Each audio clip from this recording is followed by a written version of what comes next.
Joo, vielä seuraamukset tuntaa. Joo, en syytä suomalaisia, syytä mamuja ja päättäjiä. Kun vasemmisto sulkee silmät, kutsuu kaos Ruotsia kohti. Resurssit loppu, poliisi juoksee perässä, mut budjetit vuotaa kun katto keväisessä sateessa. Tilastot huutaa, mut ne vaietaan pois. Tilastot on vain numeroita. Sano mamut, kun päättäjät ja puheiden tasolle syntyy varjoja, joihin rikos pesity salaa. Kerto sä paperit pöydällä, luvut puhuu karua kieltä. Päättäjät lupaa, mut ei kanna vastuuta sieltä. Rajat kiinni ilman plan B:tä. Me maksetaan niitten eläminen omasta pussista. Paperit pöydällä, luvut puhuu karua kieltä. Päättäjät lupaa, mut ei kanna vastuuta sieltä.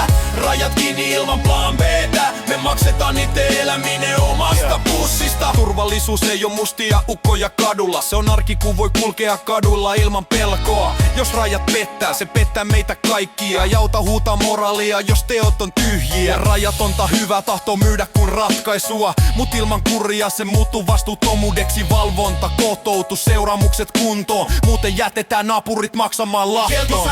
Paperit pöydällä, luvut puhuu karua kieltä. Päättäjät lupaa, mut ei kanna vastuuta sieltä.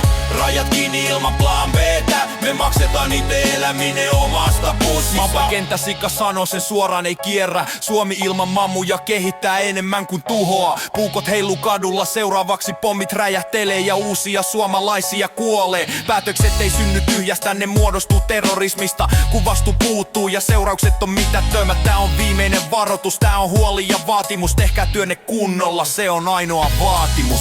Ei mamuja rajat kiinni, päätös jota vihervassarit ei kestä. Jos haluat rauhaa kaduille ja luottamusta taas, äänestä kenttäsikaa. Äläkä lisää mamuja politiikkaa. Paperit pöydällä, luvut puhuu karua kieltä. Päättäjät lupaa, mut ei kanna vastuuta sieltä.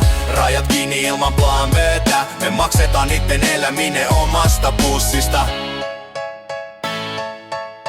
Yeah.